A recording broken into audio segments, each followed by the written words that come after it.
కృష్ణా నదిపై సిద్ధేశ్వరం వద్ద bridge come barrage కోసం కేంద్ర ప్రభుత్వంతో చర్చిస్తామని రాష్ట్ర సీఎం చంద్రబాబు నాయుడు పేర్కొన్నారు. రాష్ట్ర సీఎం చంద్రబాబు నాయుడు శ్రీశైలంలో గురువారం పర్యటించారు. శ్రీశైలం చేరుకున్న సీఎం చంద్రబాబు నాయుడు మొదట మల్లికార్జున స్వామిని దర్శించుకుని ప్రత్యేక పూజలు నిర్వహించారు.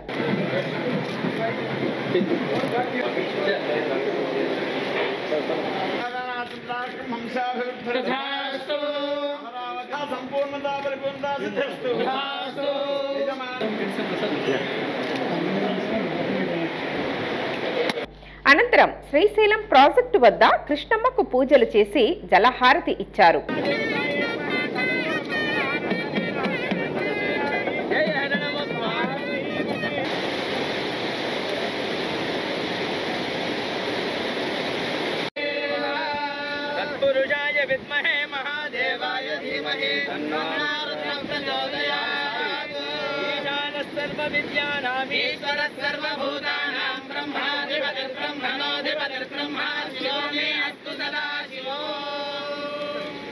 నానావిధ పరిమళ పత్ర పుష్పాని బిల్వదళాని సమర్పయామి.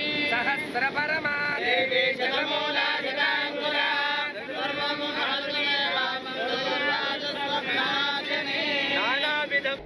సున్నిపెంటలో నిర్వహించిన సభలో సీఎం చంద్రబాబు నాయుడు ప్రసంగించారు. రాయలసీమలో నీటి సమస్య పరిష్కారం కోసం కృష్ణానదిపై బ్రిడ్జ్ కమ్ బ్యారేజ్ నిర్మించాలని ఎంపీ బైరెడ్డి శబరి సీఎం దృష్టికి తీసుకుని వెళ్లారు. మనకు ఏంటంటే సమస్య ఇక్కడ మన రాయలసీమ ప్రాంతము పైన ఉంది, ఇక్కడేమో ఇది శ్రీశైలం ప్రాజెక్టు కింద ఉంది. ఇది ఒక లెవెల్ రీచ్ అయితే తప్ప మనకు నీళ్లు రావు. కాబట్టి ఇక్కడ బ్యారేజ్ ఒకటి సార్, ఒక బ్యారేజ్ ఉంటే తప్ప మనకు ఈ నీటి ప్రాబ్లము సాల్వ్ అవ్వదు సార్. అక్కడ ఏంటంటే నేషనల్ హైవే కడుతున్నారు, ఒక ఐకానిక్ బ్రిడ్జ్ కడుతున్నారు.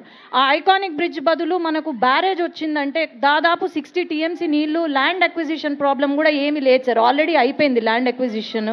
కాబట్టి సిద్ధేశ్వరం దగ్గర అక్కడ గనుక బ్యారేజ్ పడితే అసలు ఈ నీటి సమస్య అనేది ఉండదు సార్ ఎప్పటికీ కూడా.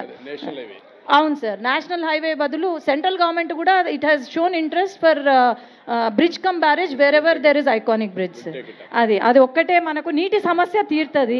కాబట్టి సెంట్రల్ సార్ ఆదేశాల మేరకు మనం ముందుకు స్పందించిన సీఎం చంద్రబాబు నాయుడు మాట్లాడుతూ కేంద్ర ప్రభుత్వంతో చర్చించి సిద్ధేశ్వరం వద్ద బ్రిడ్జ్ కమ్ బ్యారేజ్ నిర్మించే విధంగా చర్చిస్తామని తెలిపారు.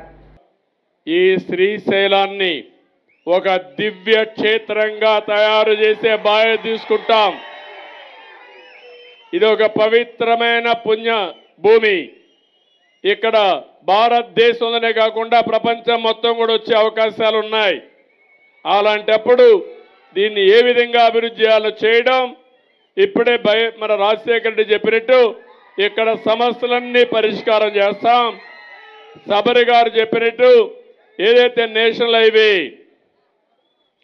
ఆ బ్రిడ్జ్ దగ్గర సిద్ధేశ్వరం దగ్గర ఐకానిక్ బ్రిడ్జే కాకుండా దానికి నీళ్లన్నీ పెట్టడానికి ఏం చేయాలో గవర్నమెంట్ ఆఫ్ ఇండియాతో టేకప్ చేసి ఐకానిక్ బ్రిడ్జే కాకుండా రిజర్వాయర్గా తయారు చేయడానికి ఏం చేయాలో చేస్తాం.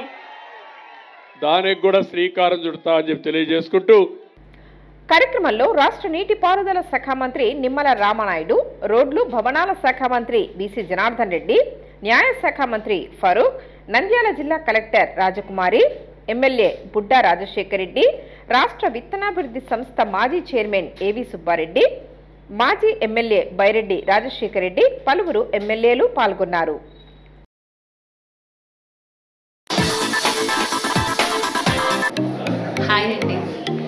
Subscribe to Nandyala Communication.